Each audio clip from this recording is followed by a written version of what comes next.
Nuestra mesa se ha sumado el doctor Mario Perichón. Mario, buen día, bienvenido. ¿Qué tal? Buenos días, compañeros, ¿cómo les va?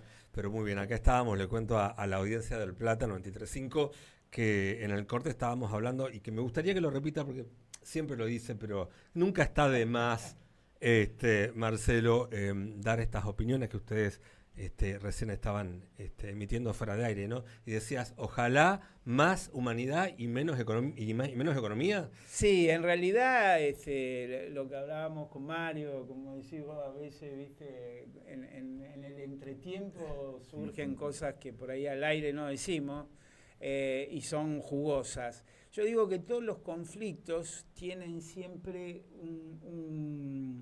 en su meollo de la cuestión la economía versus la humanidad. Es decir, todo es por la economía y en contra de la humanidad y podría ser al revés. Todos los conflictos bélicos tienen un interés económico y por eso se tiran bombas, se matan mujeres, niños, porque no se tiene en cuenta la humanidad. Y todo, por ejemplo, lo que hablaba Alex hace un rato sobre los trabajadores de la salud, los enfermeros en este caso, no se le otorgan los salarios que corresponden y no se le otorgan las condiciones de vida, de trabajo que les corresponden por una cuestión económica y no tienen en cuenta su humanidad. Y todos los conflictos van por ahí. Economía versus humanidad. El día que las sociedades arraiguen el pensamiento, pero profundamente, de que primero estamos los humanos y después está la economía, o que la economía tiene que estar al servicio de lo humano, las sociedades van a ser mejores. Bueno, por supuesto yo acuerdo con todo lo que vos decís y espero que así sea. Ojalá que así sea, uno no quiere perder la esperanza, pero bueno, por momentos a mí me ocurre en lo cotidiano, a mí en lo personal, cierto desaliento, sobre todo en el paso de los años, ¿no? Cierto desaliento cuando veo que la humanidad repite, como que tropieza con la misma piedra. Dos, tres, cuatro, cinco veces, A digo, mí la me, humanidad no, los gobiernos, digo, no, no, no todos a los mí me pueblos. gustaría agregarle a lo que Sí. dice Marcelo la brutalidad, Ah, Sí, sí. claro. porque estamos transformando el mundo en un, digamos, en una brutalidad, porque hoy fíjate vos que la Segunda Guerra Mundial se peleaba mano a mano. Hoy se tiran cohetes de larga distancia, o sea, eso es todavía peor, porque vos no sabés cuándo te va a caer un cohete que viene de miles de kilómetros de distancia. O sea, se ha perdido la humanidad para matar, ¿tá? Porque parece una incongruencia lo que estoy Sí, diciendo, casi es un oxímoron, pero sí. pero es verdad, vos sabías quién tenías del otro Sí. lado y hoy no sabés de dónde te va a caer un misil y te va a Tremendo, reventar la vida, ¿no? tremendo. Entonces creo que también no solamente la falta de humanidad, la brutalidad con la cual se hacen las cosas, la brutalidad, y aparte creo que en el trasfondo de lo económico, de la brutalidad está el poder, Ah, sí, claro, está el poder, claro, eso es lo económico. porque Sí, el poder económico. el Sí. poder económico y el poder de la fuerza para, Y económico. para generar una economía a favor mío. Entonces, la verdad es que estamos en un momento, yo me levanté esta mañana y empecé a ver las noticias que había y realmente es muy duro para, quizás los argentinos deben pensar, no, no estamos en el culo del mundo nosotros, no nos va a tocar estas cosas, siempre pensamos de la misma manera. Le aclaro, que cuando Menem mandó Sí. los barquitos Sí, para allá, nos comimos dos atentados. seguro. Entonces no creamos, Casi tres diría yo con el hijo, casi ¿no? tres con el hijo. Ujú. Entonces no creamos que porque vivimos en el fin del mundo no vamos a estar exentos de alguna de esas cuestiones si seguimos teniendo esta posición geopolítica que tiene la Argentina aparte.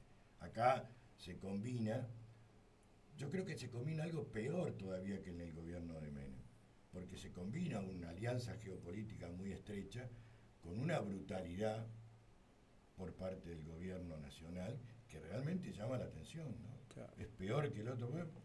Menem era otra cosa, más allá que no quiero defenderlo a Menem, ¿no? Pero yo creo que hemos perdido, y vos lo decías, hemos perdido la humanidad. Estas cosas hacen perder lo humano como esencia de cada uno de nosotros.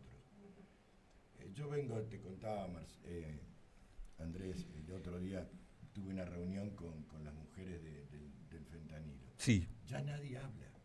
Claro, Ya sí, nadie se habla. olvidan tan Se rápido. olvidaron todos, hubo miles de muertes y cuántas que no sabremos que ocurrieron por una locura de un rédito económico. ¿Y cómo se Porque ocultó cuando de los vos- medios? Ya desapareció. desapareció la Bueno, noticia de los fíjate que estas medios. mujeres que han perdido sus padres, sus madres, sus hermanos, me decían justamente, nos abandonó todo el mundo. Claro. Nos abandonó todo el mundo. Escuchar a estas mujeres contar cómo fallecieron sus familiares, la tortura, porque aparte fallecieron en un contexto donde, de la misma manera que deshumanizamos la vida cotidiana, también deshumanizamos la salud. Totalmente. Entonces, y por un rédito económico, todos sabemos que todo era un rédito económico, sabemos, pero digo, a ver, cuando yo viajé a Europa, estuve mucho tiempo y necesitaba medicamentos, y no me voy a olvidar nunca cómo me vendían los medicamentos en España, en Barcelona. Yo fui a comprar paracetamol, yo pedí paracetamol. Entonces, el farmacéutico, con un título habilitante, no que un dispensador en una perfumería.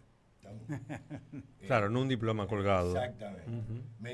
Me sacó de un estante todas las marcas que tenían, tanto de laboratorios multinacionales, de generación propia de laboratorios españoles, y yo elegía, y me daba el precio, y la elección era mía, no de él. Digo, yo estoy a favor de los medicamentos genéricos, porque está bien eso. Ahora, medicamentos genéricos sin controles No, claro. es un peligro Claro. absoluto. Y esto fue lo que sucedió acá. Claro. Nadie controló. Si vos veías los precios del fentanilo oficial, si vos querés, y de este fentanilo genérico, bueno, vos veías claramente que de alguna manera ahorraban plata. ¿Dónde la ahorraban? Bueno, acá tenés, la ahorraban en una manera de fabricarlo totalmente Irregular. irregular. Pero lo peor de todo es que el Estado no había controlado eso. Si yo, como Estado, estoy viendo que una pastilla que sale $1, 1.000 pesos, la están vendiendo $1, y bueno, tengo que ir a ver cómo la fabrican. Entonces acá hubo una falta del Estado Nacional de control de la fabricación y del laboratorio que por un rédito económico vendía cualquier cosa. Digo, si vos ves las bacterias que contaminaron esto, son bacterias del agua. O Tremendo. sea que el agua que utilizaban no estaba adecuadamente Era un agua contaminada. para producir un medicamento que es altamente usado. Claro. No es que hubo un sector que impactó. No, y yo le decía a estas muchachas, yo me acordé de Francia, en la época del HIV, cuando aparece el HIV Sí. en el mundo. Francia no controló a los hemofílicos y recibieron factores de coagulación contaminados con el HIV. Eso fue un juicio de 30 años en Francia y fueron condenados todos. Está bien, duró 30 años. Y sí. Acá yo creo que no va a durar 30, va a durar 1000 años. O sea, ¿qué pasó? Está todo parado. Claro. La justicia, que es otro gran tema que vamos a tratar en algún momento. Sí, no, Porque claro. Si yo delinco y nadie me dice nada, y bueno, la próxima... No, se la agarran con los pibes de 14 nada más. Exactamente. Para humo. O sea, realmente habría que escuchar a estas mujeres contar sus experiencias sobre, encima, el sistema sanitario no dio la respuesta adecuada. Porque el sistema sanitario que está desfinanciado, con sueldos de hambre de los enfermeros, de los médicos, claro, sufren también la presión de los grandes poderes económicos para tratar de... ¿Y yo con quién me la agarro? Con el pobre paciente, con el pobre familiar. Totalmente. Y eso es una cadena que hay que cortar porque nos estamos yendo al carajo de esta manera. Entonces, y volvemos a lo mismo. Esto Siempre es lo mismo. humanidad pura. Siempre lo mismo. Siempre lo mismo. Y siempre cortamos el hilo por lo más fino. Por el trabajador, por ese pibe de 14 años que delinque, por esos chicos y mujeres que mueren en una guerra. Siempre cortamos el hilo por lo más fino para satisfacer las necesidades del poder. Y una cosa que tenemos que hacer mucha difusión. Todas estas cosas pasan por ejemplo, de los medicamentos mal elaborados, como en el caso del fentanilo y por el abaratamiento del costo, pasa siempre por lo mismo, porque el déficit cero trae estos problemas. Están desarticulando la ANMAT, que es una institución de un prestigio impresionante en la Argentina. ¿Y por qué? Déficit cero, menos gasto. No se diferencia lo que es gasto de inversión. Entonces, ciudadanos de a pie, entiendan que el déficit cero conlleva todas estas cosas. Las inversiones que debe hacer el Estado las tiene que hacer y estas son fundamentales. ¿Para qué? Para que vivamos con una salud digna, nada menos. No sé si nada no, más ni nada menos, ¿no? Por favor, mínimo lo que uno pide a veces es la salud, ¿no? Pero y después a veces salud, educación, trabajo, seguridad, trabajo. Ahora después uno se pregunta, ¿cuánto nos va a costar después la reconstrucción de todo esto que se está perdiendo? Es decir, pero ¿y cómo lo vamos a recuperar? Eso es lo que yo me... No sé cuánta es un costo altísimo. Nos va a costar vidas humanas. Claro que sí. Hay una experiencia histórica para contestar esto que no sé si va a ocurrir de nuevo porque, bueno, es contrafáctico. Uh-huh. Pero después del gobierno de la Rúa y después de que ganó las elecciones Néstor Kirchner con el 22% de los votos del electorado, en 2 años teníamos superávit gemelo. Claro. No sé si va a ser posible eso y teníamos la reforma laboral retroactiva a lo que fueron los... ¿Sabés qué? Me parece que el ataque de este gobierno a la industria es mucho más fuerte. Había quedado algo de industria en esa época y de alguna manera se pudieron reconstruir muchas cosas. Yo creo que es casi unipersónico, ¿no? Sí, aparte hay otro contexto, porque también el tema de la industria y de todos los trabajos tradicionales dependientes están muy atacados por la robótica, por la inteligencia artificial, y eso en algún momento la humanidad va a tener que hacer un clic a ver cómo se soluciona, porque la vida social como la conocimos hace 100 años atrás ya ha cambiado. Ya ha cambiado y bueno, y los estados tendrán que ayornar sus funcionamientos para solucionar estos temas. Lamentablemente nosotros vamos a quedar en una condición, como dice Mario, después de todo esto, bastante fatídica. Pero bueno. ¿Y la política? Es que la política es todo. La política es con P mayúscula. Sí, pero claro, tendríamos que estar, porque ¿qué hay del otro lado? Yo me lo pregunto todos los días. ¿Qué hay del otro lado? ¿Qué proyecto de país hay del otro lado? Claro, ¿cuál es la alternativa? ¿Cuál es la alternancia? ¿Cuál es el proyecto? En esta mirada, en la mirada de lo que vos decías, de las tecnologías modernas, de la inteligencia artificial, ¿cuál es el proyecto de Estado? ¿Quién me lo va a decir? Mientras que nadie me lo diga, va a seguir pasando esto. Yo creo que, a mí me parece que yo estoy muy desanimado de la política. Muy desanimado. De la política partidaria. De la política, sí. Cuando digo política, la política. Yo creo que tendríamos que juntar 10 cabezas que estén pensando un proyecto de país. ¿Cuál es el proyecto de país que le vamos a brindar a la sociedad en contra de esto? A mí me representa alguien que es poco, a ver. que viste, es muy estigmatizado y que por ahí nos junta muchos votos. Pero a mí, por ejemplo, Juan Graboy me representa. Y yo lo veo no solamente desde el discurso, sino desde los hechos. Ha hecho cosas muy interesantes, como por ejemplo el Fondo de Inversión Sociurbano, el FISU, lo pusieron en práctica, se hicieron cosas, se hicieron cloacas, se hicieron habitaciones. Él tiene un plan quinquenal que se va renovando, que lo tiene escrito, que no está muy difundido, que habla de tierra, techo y trabajo. Él dice que se pueden construir por lo menos 1 millón de parcelas con bienes y servicios para que la gente vaya, se radique en distintos lugares del país y haga su producción agrícola. Y lo tiene, y lo he leído, y bueno, lo que pasa es que habría que ponerlo en funcionamiento. Lo que pasa es que tiene mala prensa, porque, viste, no va de saco y corbata al Congreso, porque, bueno, lo vinculan con cosas que no ha hecho, porque no tiene ninguna imputación penal, si bien lo han denunciado penalmente, él no tiene imputación penal, ni lo han llamado a declarar indagatoria. Lo que ha hecho con las cooperativas de trabajo de cartoneros es fantástico. No lo hizo él, lo hizo la organización. A ver, vamos a también poner los puntos sobre los i, porque a mí no me gusta personalizar, pero esa organización a mí me representa en muchos aspectos. Incluso acá en Rosario, por ejemplo, yo siempre hablo perdón que me extiendo mucho. No, por favor. Acá en Rosario, por ejemplo, Monteverde me parece otra persona que está vinculada con las necesidades de los barrios.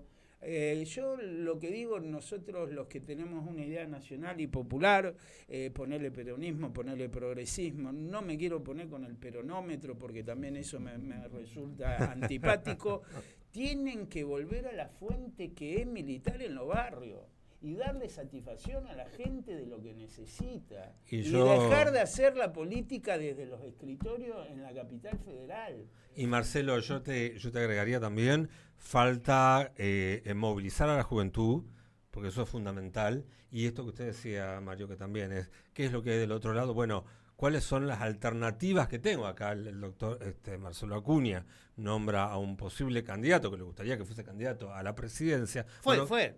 Que también lo fue, pero digo, ¿cuáles son las alternativas?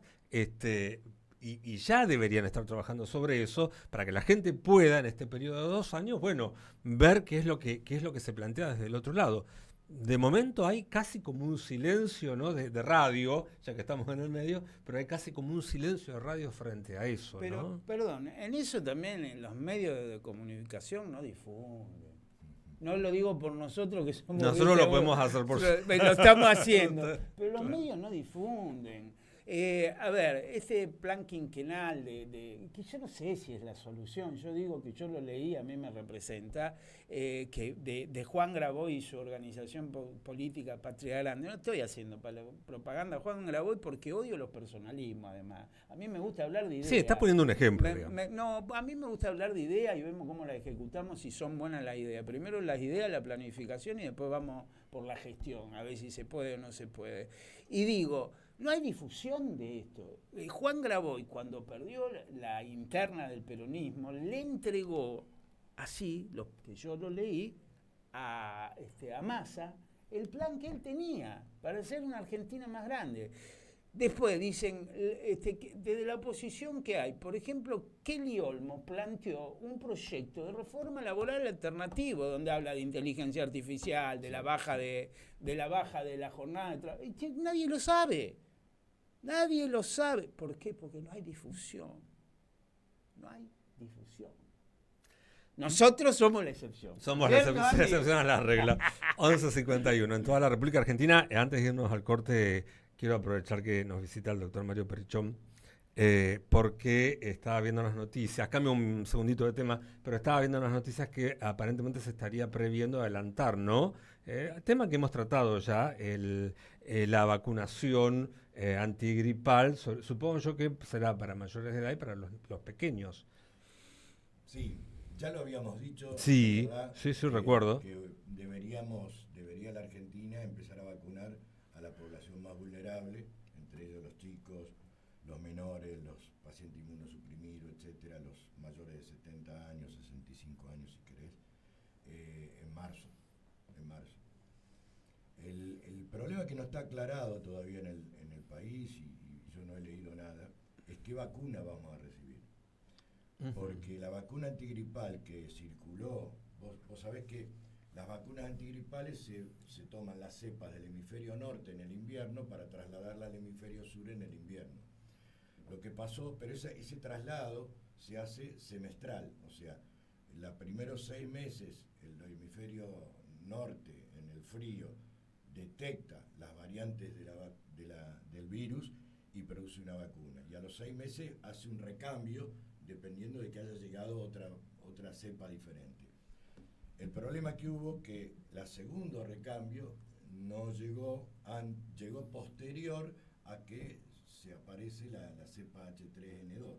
Por lo tanto, lo que nos puede llegar a nosotros es una vacuna antigripal hecha para el hemisferio norte en el primer semestre, no en el segundo, anterior a la aparición de esta. H3N2. ¿Nos cubre igual si nos ponemos la antigripal? Sí, nos cubre igual, pero indudablemente hay un factor. De riesgo. De todas maneras, Sí. no sabemos, porque después el hemisferio norte produjo vacunas con el H3N2, pero no sé si son las que llegan acá, Claro. o nos van a vender las anteriores. Claro. ¿Estamos? Pues Si le sobró, no venden la anterior. Volvemos a la economía, ¿no? Entonces, de todas No se puede maneras, creer. Sí, no sé. de todas maneras, que la gente se quede tranquila, más allá de que esto es muy finito, muy médico, cualquier vacuna Sí. que venga antigripal a la Argentina hay que vacunar. Claro. Es preferible vacunarse a no vacunarse, claro. Primero porque la cepa esta, si bien es una cepa nueva, hay un fenómeno que yo creo que describí la otra vez que pasó. Los virus son como la gente, compiten, ¿tá? Y el virus del COVID, que circuló masivamente durante 2 o 3 años en el mundo, compite con el virus de la gripe. En esa competencia perdió el virus de la gripe, porque todo era COVID. Claro. Entonces, ¿qué hizo el virus de la gripe? Buscó que la cepa más jodida de ella, porque hay montones de cepas del virus de la gripe, se guardara en lo que se llama el nicho, mientras circulaba el COVID. A medida que el COVID fue bajando su generación de enfermedad y de contagio, cepa guardada en el nicho empieza, ya no tiene tanta competencia, ahora es él el que va a mandar. Y entonces empieza eso. Por eso se sorprendió toda Europa con esto, porque Claro, estaba claro. esperando que sucediera eso. Eso se llama nicho genético, la verdad que lo sabíamos todo, pero bueno, los estados a veces fallan en pensar que viene. Lo único que podemos saber de esto, de lo que pasó en Europa, en el hemisferio norte, es que es un poco más, digamos, no agresiva, sino que tomó poblaciones muy vulnerables inicialmente y eso colapsó los sistemas sanitarios. Claro. Cuando vos colapsás el sistema sanitario podés producir errores, ¿tá? Entonces lo que hay que hacer acá es vacunar anticipadamente para evitar el colapso del sistema sanitario, no porque mate más este virus, porque sea más grave, un virus de la gripe como cualquier otro. Pero tiene algunas características que hizo colapsar a los sistemas porque no estaban preparados. Entonces, ¿qué tenemos que hacer en la Argentina? Vacunar a los grupos de riesgo más importantes, que son los que te colapsan el sistema sanitario, anticipadamente. Por eso, la recomendación para este año es que en marzo empiecen la vacunación. De hecho, ya las farmacias, tanto lo público como lo privado, están generando turnos, inscripciones para poder hacer la vacunación en tiempo y forma de estas poblaciones vulnerables. Así que no hay que alarmarse, es una gripe, pero lo que tenemos que evitar no es por la gravedad de la gripe, sino por la posibilidad de colapsar los sistemas sanitarios. Bueno, fundamental entonces hacer la prevención y muy clara y muy gráfica, digamos, la explicación, doctor Qué lindo Perichón. que explica. Los dos explican, pero me facilitan tanto el programa, Qué lindo porque que explica. piensan muy bien Te voy los a dos. decir algo, mientras que yo estoy hablando, estoy pensando Sí. ¿Cómo lo digo? cómo lo digo, porque es muy complejo lo que hay que Claro, hacer. pero por eso digo que... O sea, mi jefe alemán de inmunogenética, que fue el que me enseñó todo, cuando era yo estudiante todavía, un día en Buenos Aires, él trabajaba en lo que después fue la Fundación Favaloro, ¿no? Y yo era un pibe. Yo empecé a trabajar en inmunología siendo estudiante de 4º año, 5º año de la facultad. Y le pregunté un día, muy estúpidamente, de mi parte, ¿qué era la inmunología? Y él me contestó de esta siguiente manera. Mirá, lo que hace la inmunología es preservar la yoidad en contra de la otroidad. Casi freudiano. Casi freudiano, sí. Y que es verdad, el sistema inmune, ¿qué hace? Nos defiende de todo lo que no es nuestro. Los virus, las bacterias, las enfermedades, el cáncer, todo lo que sea, los trasplantes, porque de última le cambio un órgano que no era de él, pero todo lo que es diferente a mí, el sistema inmune lo va a reconocer. ¿Cómo carajo lo hace? Bueno, ¿cómo lo hace? Cuando vos estás en la vida embrionaria que te están fabricando, el sistema inmune también se está fabricando. Entonces, ¿qué hace? Hace censa todas las moléculas de lo que se va construyendo, va censando. Entonces aprendió a reconocer lo propio. Entonces cuando vos nacés, vino un virus se mete en vos y modifica lo propio, pero lo propio sigue estando. Entonces, el sistema inmune va a reconocer lo extraño en el contexto de lo que él aprendió a reconocer como propio. Es el sistema inmune. Qué maravilla. Increíble, la naturaleza. Fabuloso. Qué maravilla la naturaleza. Qué explicación la de su profesor. Era un genio. Vos sabés que yo a la tardecita en el viejo sanatorio Güemes, era donde empieza la construcción de la Fundación Favaloro, desde ahí, cuando Favaloro vuelve al país. Mi jefe era amigo personal de René. Entonces los residentes, los que estábamos, yo no era ni residente, yo iba a ver qué carajo era la inmunología, ¿no? Los residentes de cirugía cardiovascular y los residentes de Emilio Haas, se juntaban obligatoriamente a las 19 horas en el bar de enfrente. Obligatorio, formando parte de la formación de los residentes. Y no podíamos hablar. Hablaban solamente ellos dos en la cabecera de la mesa de cualquier cosa, debatían entre ellos y nosotros teníamos que escuchar. Esa era parte de nuestra formación médica. Digo, y este es el problema que tiene el mundo. Hoy, las pantallitas, todas estas cosas. Yo soy profesor de la facultad muchos años y todavía sigo dando clases. Y a veces cuando abría mi materia decía, bueno, vamos a hablar que es inmunología de los trasplantes. Vamos a hablar de pensamiento crítico, ¿no? Claro. Y me quedaban todos mirando, ¿no? Digo, perdimos los maestros. Perdimos los maestros. Mi profesor de segundo año, un día en un anfiteatro esos de medicina, de madera, viejos, antiguos, él estaba escribiendo en el pizarrón con una tiza, ¿eh? Y yo no entendía lo que estaba escribiendo. Perdón, señor. Se da vuelta, me mira. ¿Quién me dijo, señor? Uy, dije, acá cagamos, metí la gamba. Yo le agradezco, alumno, porque señor médico se estudia. Estos maestros que tuvimos nosotros, no hay más. Bueno, no, sí. Alguno puede quedar, alguno puede quedar. Mirá, yo le digo a mi alumno, primero sos ser humano y después sos abogado. Así que, y se los digo cotidianamente. Tenemos que reforzar eso, la manera ese concepto. Claro. Y después, devolver a la humanidad. Cuando vos sos docente, es más importante formar a un alumno que tenga conciencia del pensamiento crítico que en el tecnicismo de lo que es una demanda o una contestación de demanda. Porque el tecnicismo yo lo aprendo con H. El pensamiento crítico es una elaboración racional y lógica que surge después que aceptamos que hay diversidad de opiniones. Yo crezco cuando escucho al que opina distinto. Si escucho al que opina igual que yo, me quedo con mi idea y ahí a veces escucho al distinto y confirmo mi idea. Pero a veces la idea del otro me sirve para modificar alguna cosa. Y eso es pensamiento crítico. Exactamente. Bien.